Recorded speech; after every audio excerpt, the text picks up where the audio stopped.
Well, hello everyone, and welcome to another wrap up. It is so exciting to see you, and thank you for joining in. Thank you for checking us out. I'm here with our joiners, experts in customs and global trade. Thank you all for joining and for coming along to this live wrap up where we review the events of last week. Yeah, so the beginning of end of January, beginning of February were the events we're looking at, and we're looking at this from a customs and global trade perspective. We're reviewing three jurisdictions, if you want, the US, the UK and the EU. Now, there are many more things that happened in the world, but we will focus for these 30 minutes on this. This is a weekly wrap up, and it's coming to you live. And where is it coming to you from? It's coming to you from London Bridge. Yeah, I'm actually at London Bridge, but not the London Bridge you know. I'm at the London Bridge in Arizona. Did you know there was a London Bridge? London Bridge in Arizona is actually the old London Bridge that was auctioned off by the City of London in 19, I forget when. And it was a businessman who was establishing a town in Arizona and a lake, Havasu, who bought it and then dismantled it. And then it was brought here. And yesterday I had the pleasure of walking over it and taking nice pictures. There's even a British telephone box. And why is that interesting to us?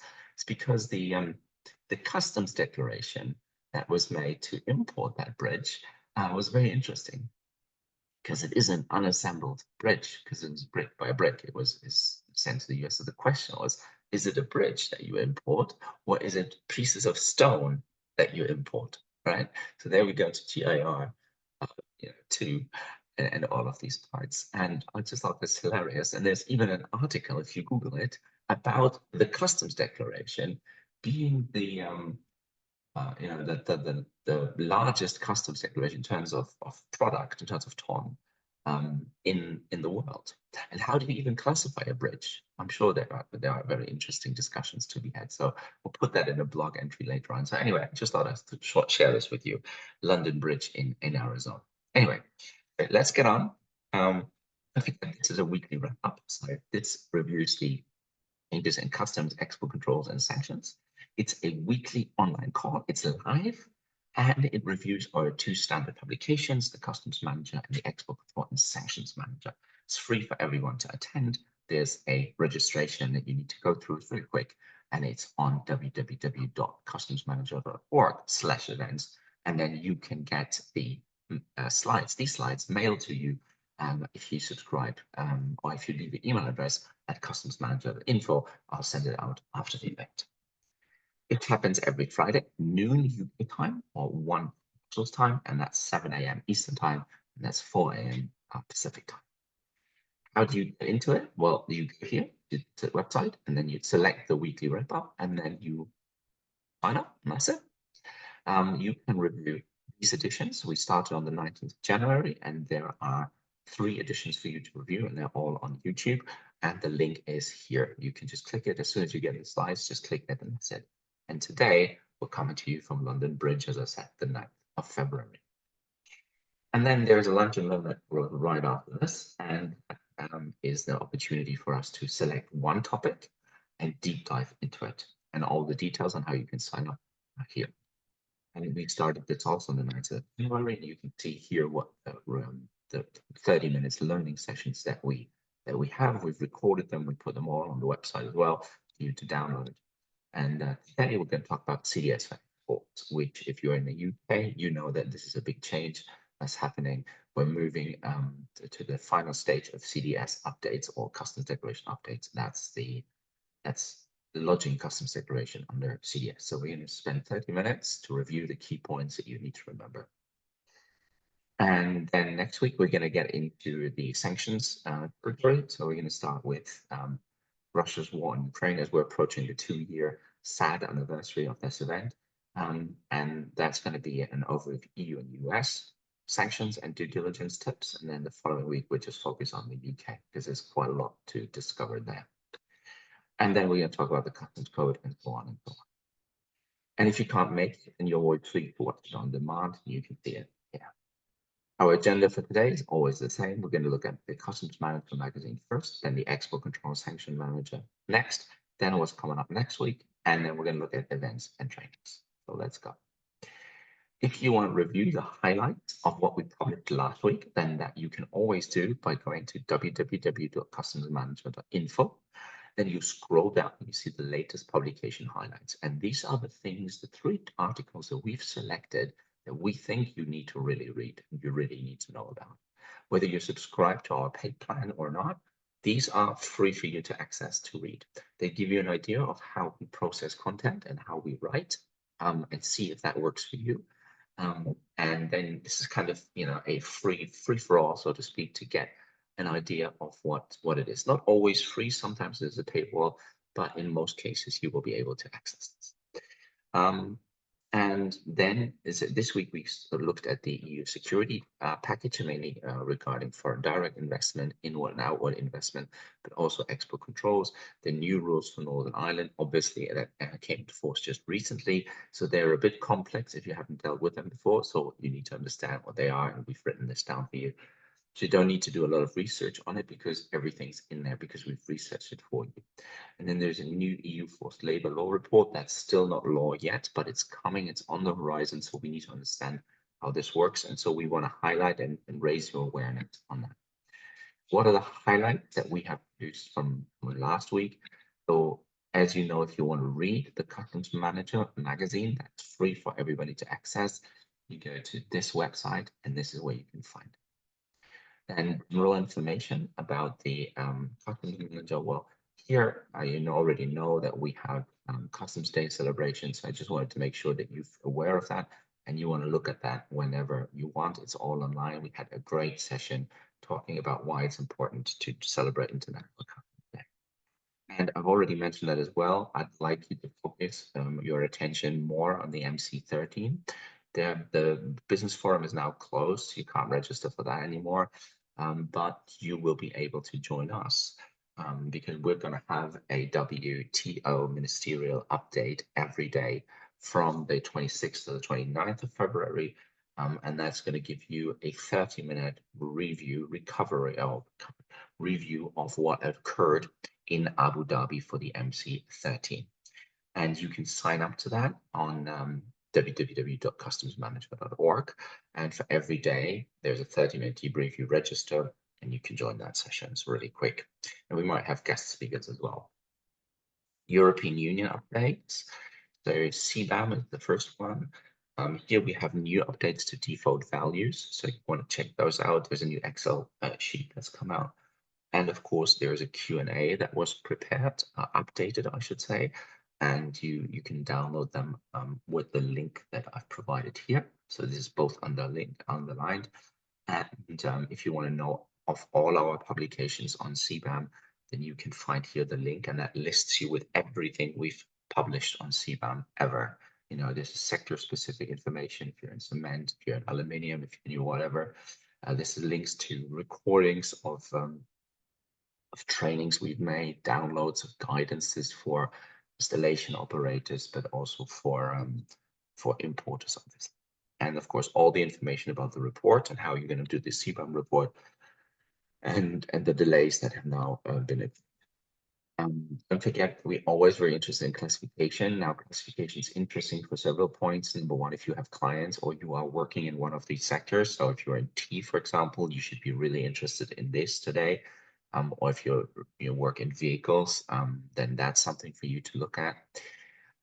Because here are classification decisions that tell you how customs classify, and this is the UK in this point. So I should have put that really under the UK. But hey, be that as it may, you can sharpen your classification skills, and you can check out this important classification, which may be relevant for you, your sector, or your clients. And if you want to stay up to date with everything on classification, because we look at that every week, then you can click there on the link. There's also a fun collection of classification cases, but in a quiz form. So I will tell you what the product is.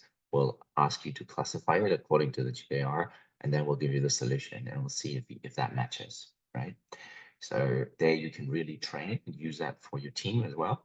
So you can do a monthly classification session, for example. You can pick one of these products and work them through, and that gets you into the habit of classifying correctly for content purposes. I want to highlight again, this is a UK thing. I should have put it under the UK, but be that as it may, that there are changes for CDS that are coming. There are 3 that I've highlighted here. As you can see, again, the waiver codes 999L, that should be clear to you right now. But then also there is quite a lot of completion guides for Ireland. There's a new thing, that's the case studies that have been published for CDS for export. So you really want to check that out, and you want to work through those, because these really give you a really good rundown, regardless of the software that you use, of what of easy scenarios on how to make custom stack, and a more complex scenario. So whenever you take on a new client, so we have just taken on, I think just last month alone, 3 new clients to make customs declaration with, and they have all complex needs. And so therefore we look at these and see, well, what do we need to press, what buttons do we need to press, and what codes do we need to input in order to get this cleared. And these kind of case studies, the more complex they get, that helps us.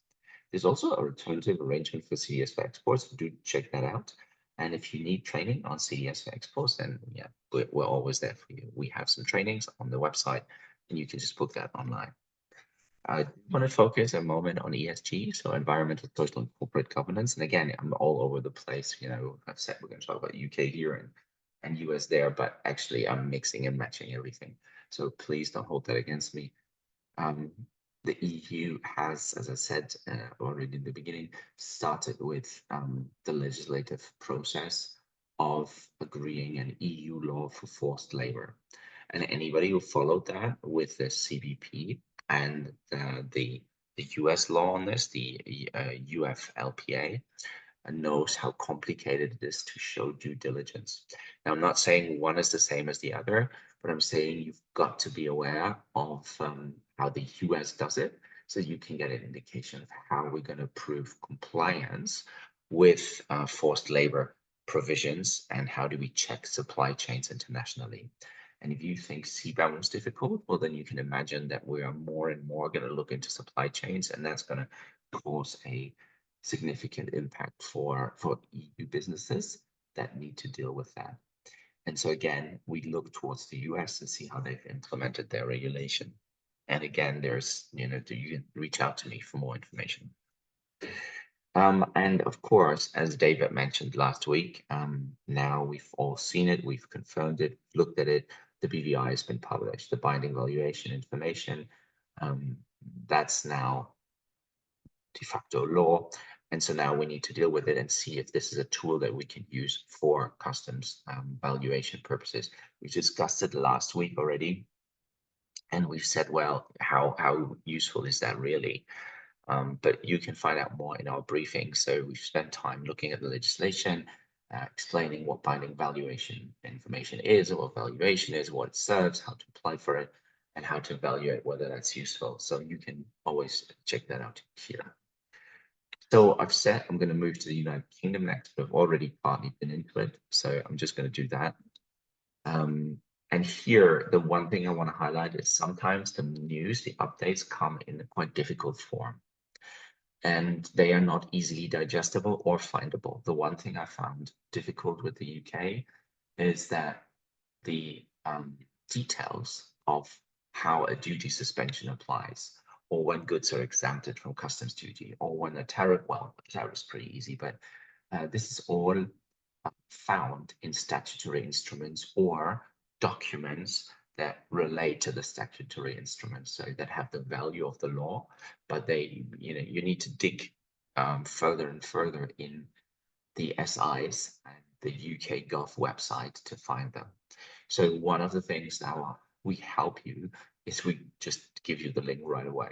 So you don't need to work through websites and websites. So the key thing you need to know is, if you're dealing with the UK, you're an importer specifically, then these things matter, right? So tariff suspension document is published in a new version. Now, that doesn't mean that the tariff suspension rates and products changed. It might just be updated for whatever reason they've updated it.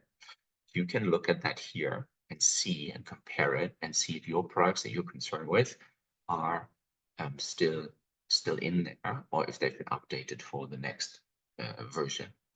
So that's quite important. And if you don't know what duty suspensions are, then please reach out and we can talk about it. Then authorized use, that's your end use. If de facto the list of eligible commodities has been updated. Now, again, it might not be a dramatic change, but it is one that you should just tick off your checklist to make sure that your products are not affected, or new products have been added and giving you more flexibility to save customs duty. And then the goods exempted list is also updated. So rather than you having to navigate where you find that, these three can be accessed quickly by the click of a button, and it will take you about 5 minutes to review them. Obviously, news on Northern Ireland, not really news in that sense that we already knew what was coming, but now we need the details. Now we need to see how this is implemented. So we have a big section on Northern Ireland trade, in particular the new rules for IEGBNI trade. Here we're talking about the rather interesting and rather complex scenarios of how to deal with different trades from different places. So the rules for Northern Ireland to GB are different from the rules from Ireland to GB. From GB to Ireland, again, is different from GB to Northern Ireland. And then in between, you've got Northern Ireland to the Republic of Ireland, and you've got the Republic of Ireland to Northern Ireland trade. And again, there are different rules depending on where products originate from. And then there is this new concept for Ireland called qualifying goods. And this relates to the status of the goods when they come to Great Britain or go to Northern Ireland. And so understanding the details of how you move goods from A to B and why trade between Ireland and GB is different from Northern Ireland to GB, and why it is not as straightforward as you'd think to move goods from Dublin to Belfast to Manchester to Birmingham and then back to Dublin, maybe adding some inward processing in between, is quite important, and it is very clear you need to navigate that. So to help with this, we have quite a lot of detail on that. There's specific new solutions on UK EU TRQs, but won't dive into that. You can read that on the edition here. Already told you about this very impressive and important conference, which still is being looked at quite a lot. 2 weeks or three, almost a month after we held it.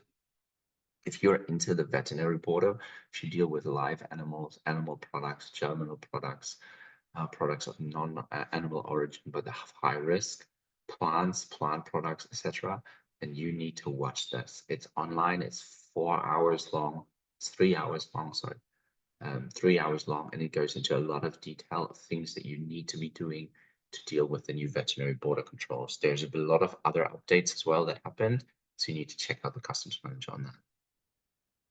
Over to the United States, here there's quite a few updates. One thing I want to focus on in this, are actually no updates. And I thought that's important as well, because we need to not only give you the updates, but also clarify certain things and highlight certain things that we've seen. We might have seen that on LinkedIn, we might have seen that in our professional lives as we address client problems. We might think, well, that's something interesting.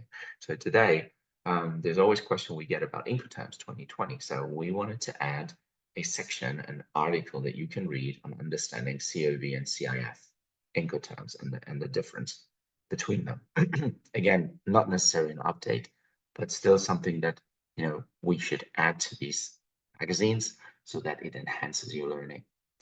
And then there's a lot of questions to me about what does a US broker do? Given that I'm currently in the US, I thought this is a perfect opportunity to let you know what a US broker does.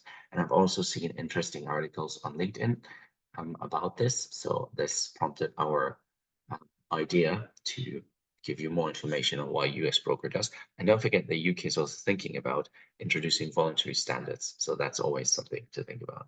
Don't forget, we're doing a trade facilitation and cargo security update as well. So you might want to check that out. And there was no US customs decision and bulletins update this week. That's also important to know, because you don't need to try to find it and wonder where it is. It wasn't published. Turning then into export controls and sanctions, this is our second magazine. And also, it doesn't require a separate subscription to receive the information. But if you want the information, there's a different paywall that you need to go through. You can, but in any case, access the latest edition here.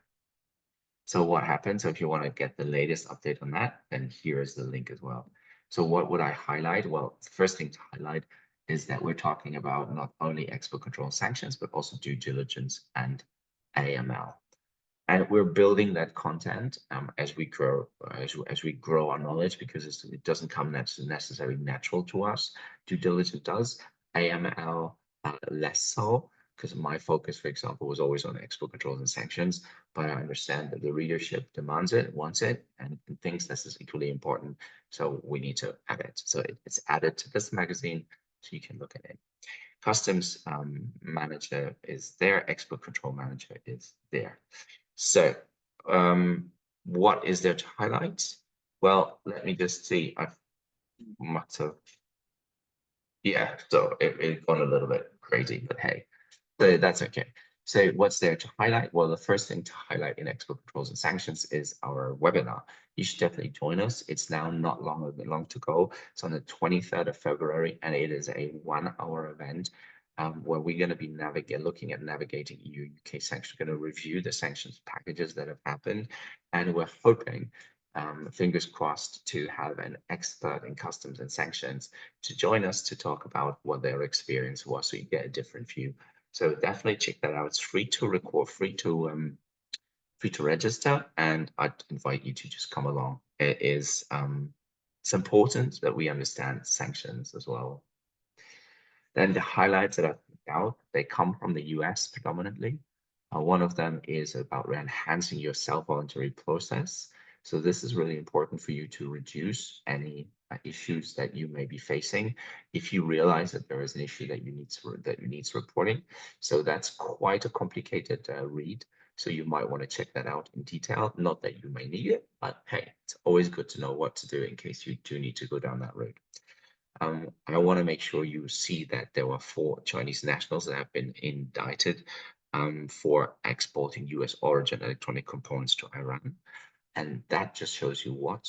Well, it shows you that the US is pursuing this, and you can go to jail for a long time if you try to be smart about illegal exports to places that you shouldn't be exporting this to.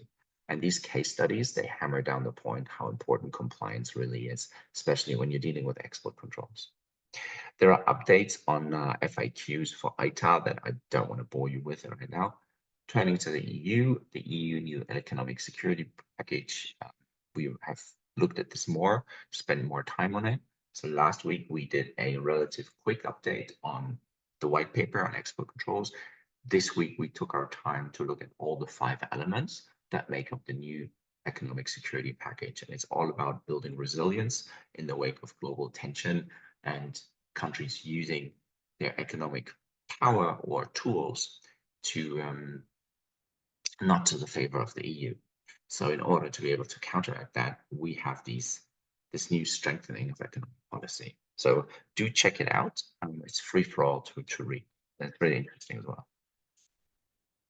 So then we've had sanctions, and here in sanctions, obviously, we have new sanctions updates as regards Russia.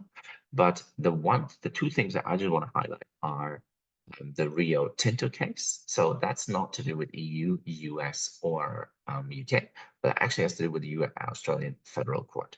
And here it is about what you're going to do with shareholders in Australia that have a Russian passport, and whether you can or not withhold their monies. So this is an interesting case because it is one of the few cases that we know where companies actually are agreed to by the court. So the court agrees with what the company's action to withhold the funds, and there it is in writing, and that's interesting because we don't have so many case laws yet where a judgment is made in favor of the company withholding monies or doing actions against another country. So I'd like you to have a look at the Rio Tinto case, please. And then please take a look at the Guatemala's listings. So you may know that the EU has a couple of weeks ago issued their first framework for Guatemala sanctions, and now the first people have been listed. So all the details are on here. Over to the UK, the things to highlight for me are the new House report, House of Lords report on the Ukraine effect, the impact of Russia's invasion of Ukraine on the UK-EU relationship. This is a really interesting read, so I want you to check out that. And then there is also an independent review of terrorism legislation of the United Kingdom that has reviewed the effectiveness of the sanctions regime against terrorism of the United Kingdom. Again, it's a really fascinating read.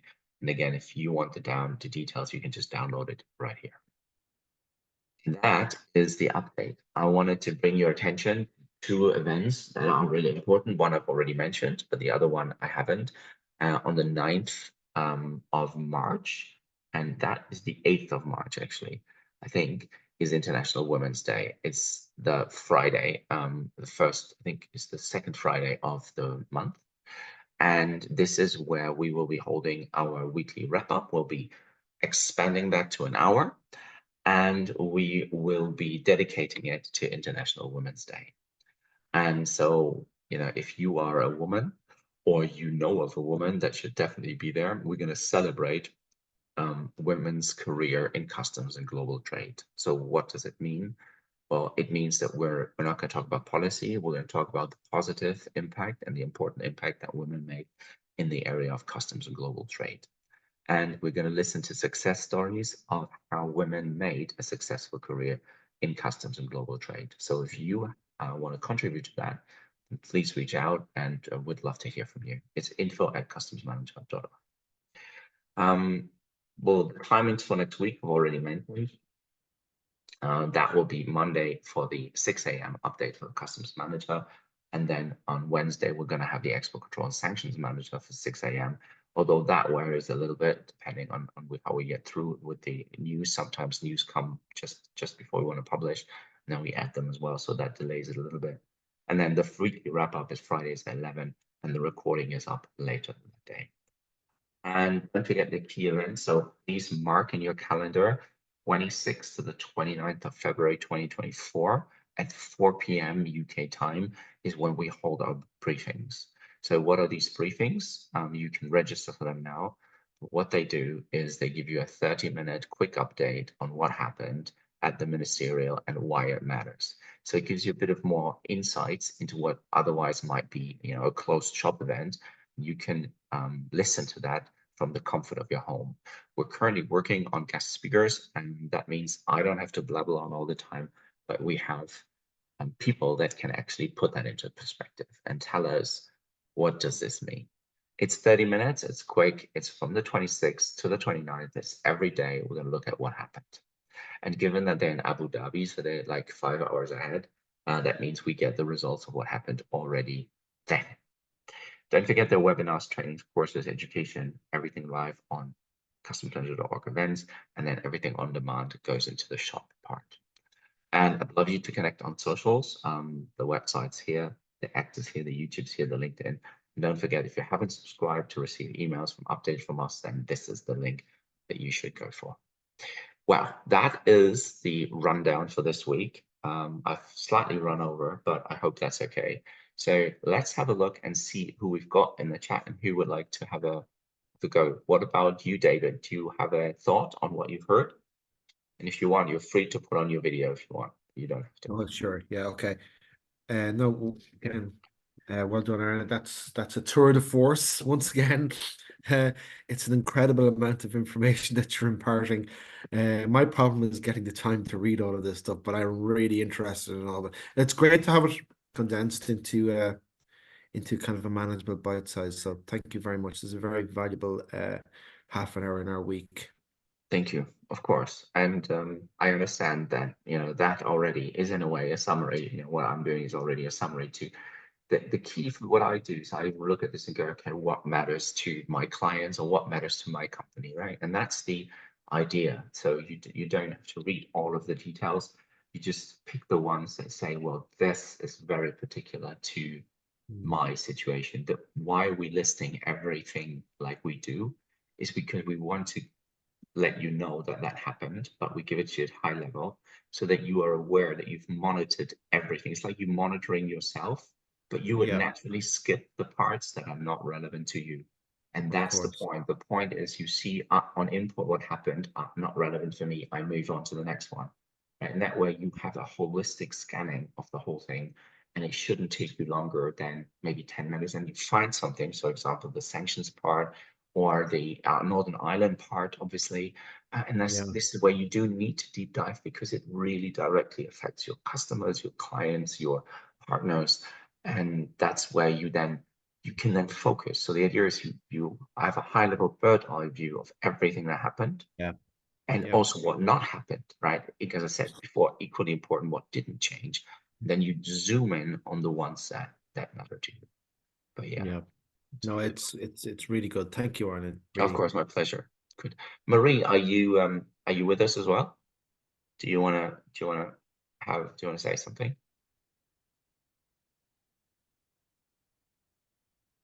I should have really started with Marie, should I? Okay. Well, Marie, I would be really interested to hear about your thoughts on the International Women's Day and what we're doing for that. So if you have any thoughts on that, you can come back to us. That'd be great. But maybe also, you might be in the middle of lunch, so we want to be respectful for that. But Jason, you're becoming a regular. Do you want to impart on some of the things that you've seen this week?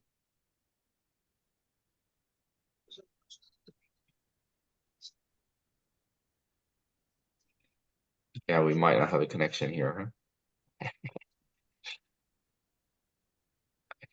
Well, we can't hear you, Jason. There. Yeah. Yeah, we can hear you a Is that little better? bit. Yeah, it's better. Do you want to put your video on? Give me 1 second. Go quickly to switch over my Oh, thing on my headset. yeah, I'm But sure. yeah, no, we were saying so. This week's been particularly focused around CBAM and the end of the first reporting period because we've got a couple of customers that the CBAM reporting period ended and they were struggling with technical issues and challenges getting into the system, which I think was Yeah, so we experienced the same. So we've been working quite a lot with clients to make sure they get the filing. Surprisingly, there's still questions about calculation methodologies, and that seems to be still quite a challenge. But it was about getting into the reports and making sure that we can submit the report. That's true. Yeah, I think the audio might not work, but that's okay. It's fine. There was an Jason? interesting update this Yeah. morning, Arne, Yeah. on the steel safeguarding measures have been extended by the European Union. So that's an interesting one to keep in mind. Steel is super political, as you know. Oh, Uh, yes. yeah, so it's just one to keep an eye out, Well, I yeah, guess. so with the steel, I've noted 2 points. One is the general steel safeguarding measures that were imposed in 2019 it was, for when the US closed their borders and the steel was diverted to us. And then Yeah, the other thing that people seem to confuse about is during the Trump administration, the imposition of additional duties against EU products and US products, which also had provisions of steel in there. So it's an interesting one. It's very highly political, obviously. But again, the key point to note is there in customs, there are quotas to work with, which is a good thing. Um, but then what about CBAM, right? mm, You think you got out of the safeguarding duty by using the quota, but now the administration comes and the costs come through the CBAM reporting, right? And these conversations of have you calculated your CO2 emission and can you provide it to me uh, is is sometimes challenging because mm, I thought all the big the larger corporations they would have their they would have their house in order and would know how to calculate CO2 emission. I've just visited. We went to other parts in Arizona near Jerome. Jerome is a ghost town in Arizona, and they have old copper mines. And in the old copper mine museum, state park, we had a very interesting display of how copper is extracted from the earth, and it would go into all of these, bauxite and extraction processes that create all the carbon, create all the heat, create all the energy. And already back then, you could see that has a huge emitter of CO2 emissions. So I cannot comprehend how companies around the world would not have now installed ways to measure their CO2, and that they could part on to the European Union's importers. But it's probably the regulation, the CBAM regulation is forcing that to happen, I guess, or else you're denied access to the market. yeah, So it's it is forcing it. Brussels effect, I think is what we call that. Part of the Brussels effect. What will be interesting on that is the recriminations that we're starting to see where other countries are now saying, well, if the EU is going to be imposing CBAM regulations on our imports into the EU, well, let's look at the legislation that will do the same for their imports into our country. So some of the countries I've seen this past week, I've seen a couple of articles where I think India was one of them that was considering at one stage, South Africa's looking at it, where they're considering similar legislation that would penalize exporters from the EU. Along similar lines as well. So that's going to be an interesting space to watch. And then the other one this week as well, Arne, I've been focusing on as well and trying, because for me, it's an important part of the next deployment, but ICS2 release 3 is front and center, because what we tend to find is, even though, as a logistics company, we know what's required, we know how it's got to work, but we're very much dependent, like anybody in logistics, on the customer's data quality that they provide. And so we started, the implementation window opens on June the 4th. The carriers have got till December, then the house savable level filers from December through to, I think, April. But what's important now is we're starting that mindset change with customers who move by road, rail, or ocean to say, hey, these changes are coming. It does include references time to sanctions and penalties, whereas under 2.2, it wasn't as prominent. But in all the guidelines I'm seeing this time, there is very big reference to penalties will apply. So we're saying to people, get ready. These are the data elements. This is what you need to start doing. We're starting to get their mindset shifts happening now, whether there are any IT changes, and what the additional data elements may be that would be required. There's references time around to seller and buyer information being required, line item information from the bill of lading. So we're busy, so we're busy unpacking what those requirements are, communicating them out, and making sure that we're preparing the customer's mindset for that shift in the old ways. Because what we saw during 2.2, and ICS 2.1 was quite easy. It was the 7+1 data elements. ICS 2.2 was an entire mind shift change. Now all of a sudden, mandatory 6-digit HS codes. Then some customers were asking, I think, what an ORI number was, because they hadn't come across this before. And it took a lot of time to get those mind shifts changed and get that level of data quality back to where you needed it. Because these are the people who have been importing, exporting. What I generally found, just speaking at webinars and general forums, this has been bread and butter for customers and people around the world for years. But you now start to talk to them about mandatory HS codes, and it's always been, well, it's always been done for us. Now they've got to provide it to their agents on their paperwork. And a lot of them we found just weren't as well informed as you would have expected importers and exporters to be about some of the general basics. And, customers use part numbers instead of description of contents. And then they expect you to interpret it. And if you haven't downloaded the parts library, then you've got a challenge. And some of these forums were really interesting, the EU level forums that we attended. We're listening to what people have had to do to change their IT systems, to get their mindsets changed, and to just understand what the added data elements are going to be. So that for us is a huge focus for the next good 2 months or so. Do you see that in e-commerce as well? I mean, you deal with a lot of e-commerce stuff as well, because obviously with the GCC reform coming up later on, I know that there are kind of default groups of commodity codes, but is this a wider part where we educate businesses? But do you think there's a way that we could be educating consumers to the extent that when they book something on Amazon, Alibaba, whatever platform you use, at checkout, they would give their HS code, Do you see anything like Yep. that ever happening, or is this something that is so far removed from the possibility that we're not even No, considering it? no, it's going to have to. It's going to have to have a shift into that. And that's a really good point you make. It's going to have to be a shift because and data quality is going to drive everything in the future. The EU data hub, for example, that they busy, under the UCC reforms, that data hub is going to be critical. That's going to depend on the good quality transmission of good, complete information. And in my history, I've done logistics for 30 years. And I do a lot of training, and my particular passion at the moment is I work for a division of DHL called Go Trade. We train SMEs and we train entrepreneurs on how to cross borders for the first time. Particularly from lesser developed countries where they haven't had experience. And for some of them, it's been a revelation. And it's not a marketing tool saying you need to use DHL. It's just been a generic training course and providing them with the tools. And I always end off by saying, if I never hear back from you again, I've done my job. Because normally when I hear from people, it's my shipment got stuck in customs.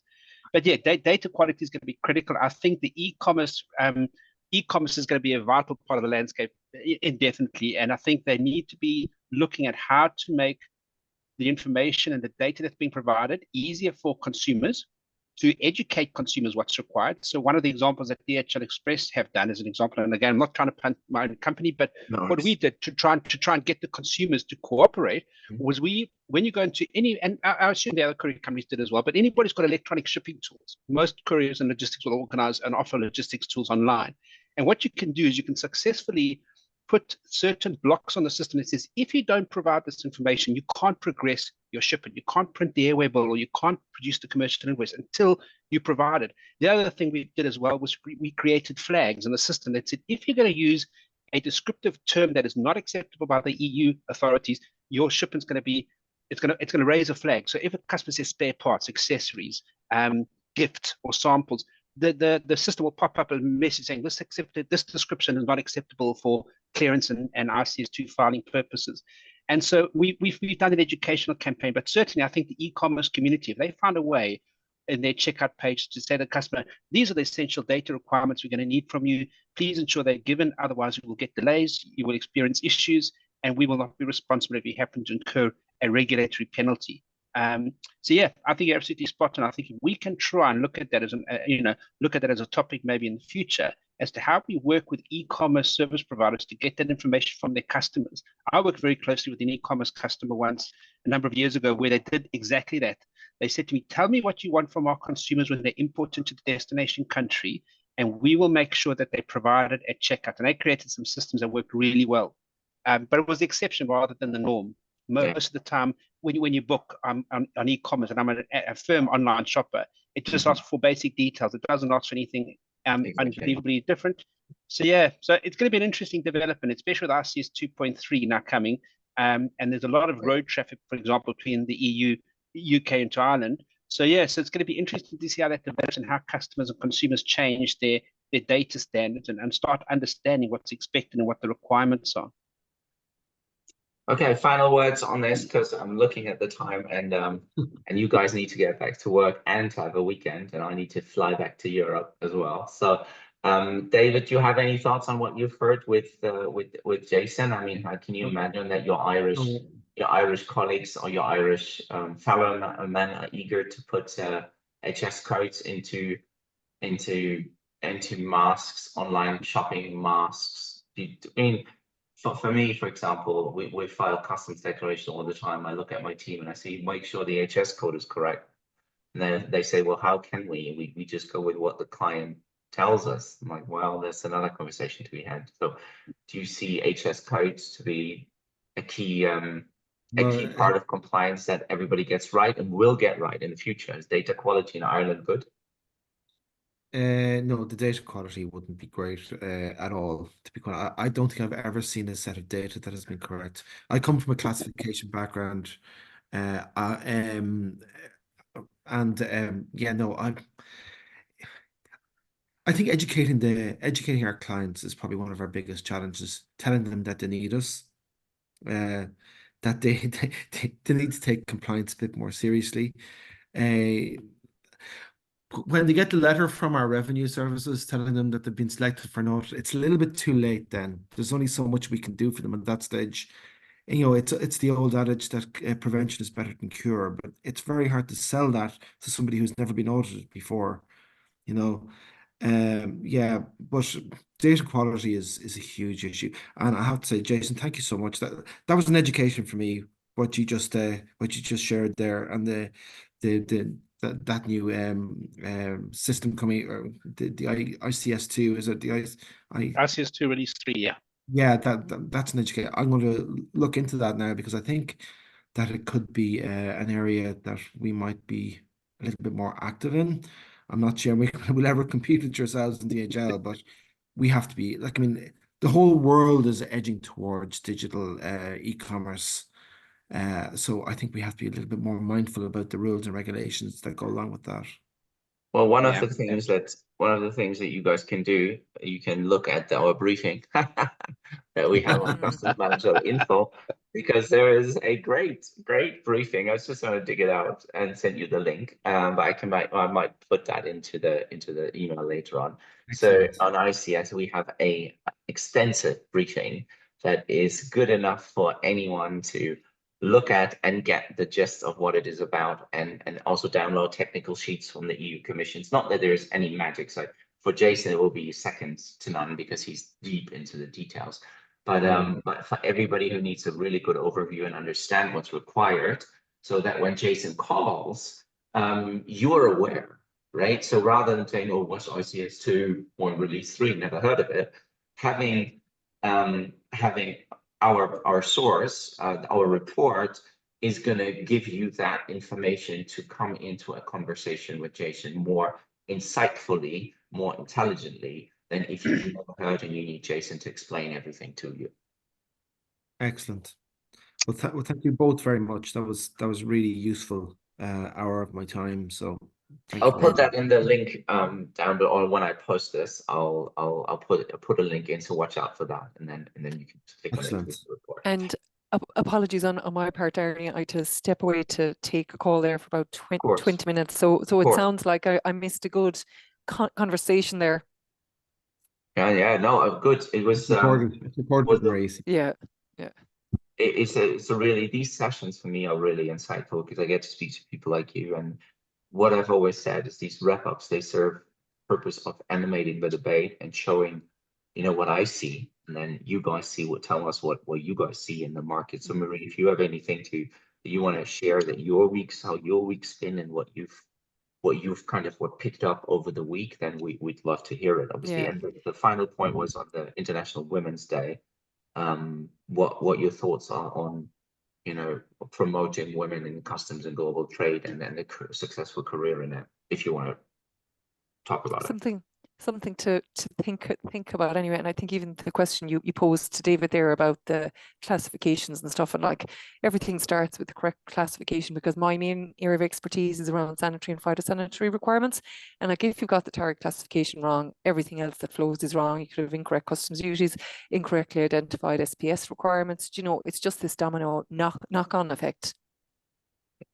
We could share on the timing of the BTOM, and if you watched the veterinary, if you did get the chance, but I don't know. Oh yeah, I watched it. Yeah, it was excellent. So excellent. you know how your views are echoed across industry about timings and about clarity on all of these things. I mean, it is the biggest SPS, and also for Ireland, it's the biggest change in laws for for a long time. Guys, we've got to wrap it up here because we wanted to talk for half an hour, and now it's an hour. So it's a dangerous time period. 30 minutes, never enough, Arne, never enough. Never enough. I will revisit that then. But did I know that you were going to be so engaging? I did not know. I mean, this is becoming a rather an interesting situation here. But hey, you know what? Also, the lunch hour is up. You've got to go back to work now. So I mean, thanks very much. David, he's going to have his lunch now. I don't know how that's going to work. You got to work this out. And I am going to get up now because I've got to drive all the way back to LA in order to catch my plane. And then hopefully next week, I'm going to be back with you guys from Europe. Although it might not be the UK. Who knows? All right. So from London Bridge. Jason? No, so thank you very much. Thank you. No Thanks problem. million. Thank you very much. Thanks for tuning Bye. in. Thank you. Thanks. Bye-bye. From London Bridge in Arizona to the world, Thank you very much, and I'll see you next week. Thank you. Bye.